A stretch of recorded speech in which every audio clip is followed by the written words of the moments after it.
If things go according to plan and by the fall or winter we have a vaccine and or a drug, and that removes the uncertainty regarding consumer spending, because a lot of people right now are hesitant, they don't know what is going to happen, I do think you will see an abrupt recovery. In Greece in particular, because we've laid the foundations for rapid growth, I think the recovery is going to be very strong.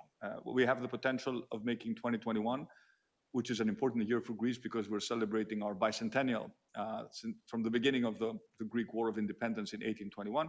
It could be a bumper year for Greece. And so far, if I look at the market reaction, people feel comfortable with Greece in the sense that we spend enough money to soften the blow, but not enough money to derail public finances. If you look at, I was looking at the bond yields for our 10-year bond, we're 21 basis points under Italy.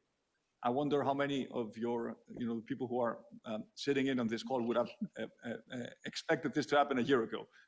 So it's clear that people who look into the future and look what's going to happen after the pandemic think that we have an interesting growth story to tell post-COVID.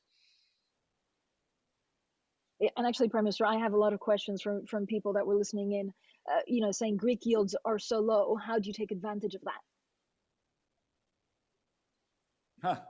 Well, look, we have a lot of debt, and we've tapped the markets. We did it recently. We will probably do it again. We'll do it. We want to have.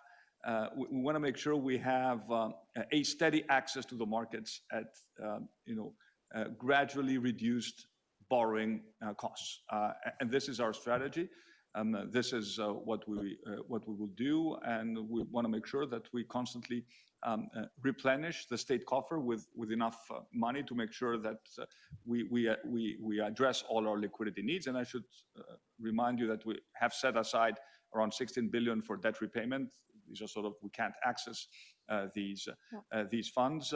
But given that the Greek debt has peculiarities, as you know, relatively low debt repayment obligations until 2032, I don't think that the number you need to look at is strictly the debt to GDP ratio, but look at the peculiarities of Greek debt and the fact that the markets feel comfortable lending money to Greece under these circumstances. So obviously, it's a vote of confidence for what we do. We're not going to go overboard.